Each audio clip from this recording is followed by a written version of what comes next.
Você, professor Alex Douro. Na aula de hoje falaremos sobre convenções cartográficas para complementar nossa aula de cartografia já posta nesse canal, perfeito? As convenções cartográficas nada mais são que simbologias que são utilizadas na representação cartográfica, onde a gente percebe inúmeros modelos, exatamente aqui nessa imagem que você observa aí. Por exemplo, para representar um aeroporto se coloca aviões, para representar um porto se coloca navios, para representar a indústria se coloca exatamente inúmeros elementos para representar todos os ambientes dentro de um mapa. Então, nada mais é que as convenções cartográficas, uma simbologia utilizada na representação cartográfica. Então, a princípio, querido estudante, nós precisamos lembrar que a conversão cartográfica, não esqueçamos, ela é a simbologia da representação gráfica de um fenômeno no mapa. E o grande objetivo dessa representação, não esqueçamos, é fazer com que essas simbologias, essas linhas, cores, desenhos e traços sejam usados com clareza para identificar a realidade observada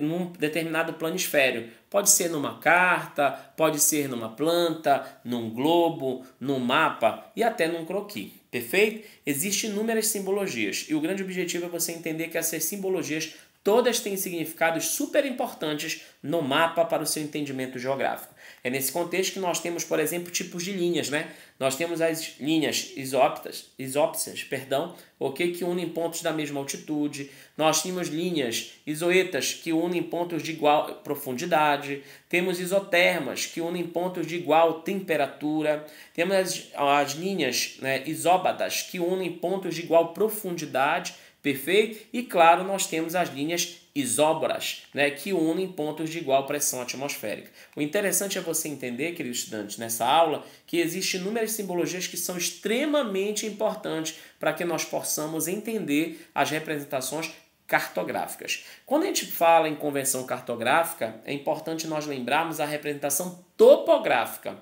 A representação topográfica nada mais é que a representação do relevo, perfeito? E ela pode ser representada por 4 processos, ok? Então vamos a eles. O primeiro deles que nós temos é exatamente o ipsométrico, onde nesse ipsométrico cada zona de altitude de relevo, ok, é representada por cores diferenciadas. O grande objetivo é você ver a altimetria, ok, exatamente desses modelos e ver com que esses relevos possam ser diferenciados por sua tonalidade de cor.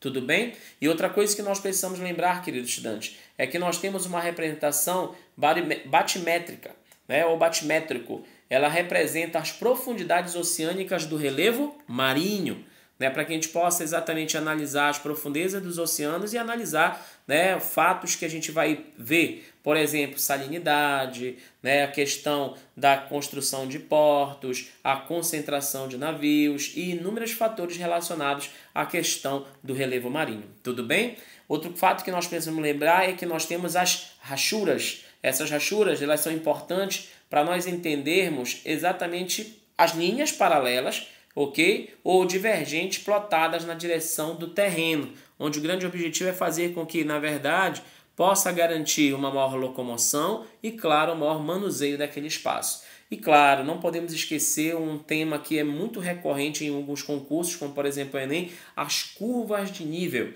A curva de nível ela representa, não esqueça, o relevo terrestre, sendo que todos os pontos se encontram na mesma elevação.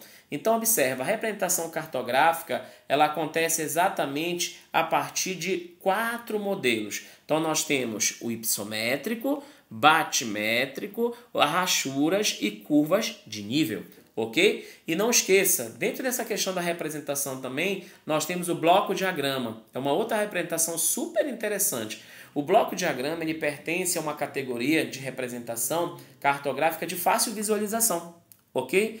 E essa fácil visualização a gente consegue observar do lado. Então nós temos aqui, por exemplo, a vertente ocidental, nós temos a vertente oriental. Então nós vamos verificar a partir desse bloco-diagrama a altitude do relevo terrestre, identificando costas, serras baixas, serras médias, serras altas, assim como, claro, a selva baixa e, claro, a selva alta. Nesse contexto, nós precisamos lembrar que o bloco diagrama ele apresenta uma superfície terrestre sob forma de perspectiva, ou seja, espelha uma parte da crosta terrestre, para que a gente possa agir no espaço, para que nós possamos intervir naquela realidade. Tudo bem? Uma outra coisa que nós precisamos lembrar é que o bloco diagrama tem uma grande vantagem de poder representar parte da estrutura terrestre, perfeito? Correspondente num bloco, para que nós possamos ter uma maior visualização, o que ilustra a estrutura e, claro, a relação entre os seus componentes. Então, o grande objetivo dessa aula é você entender que existe inúmeras formas de conversões cartográficas e várias formas de representação, como a representação topográfica, o bloco diagrama e vários outros que nós vamos explorar ainda no canal, ok? Um grande abraço e até o nosso próximo encontro.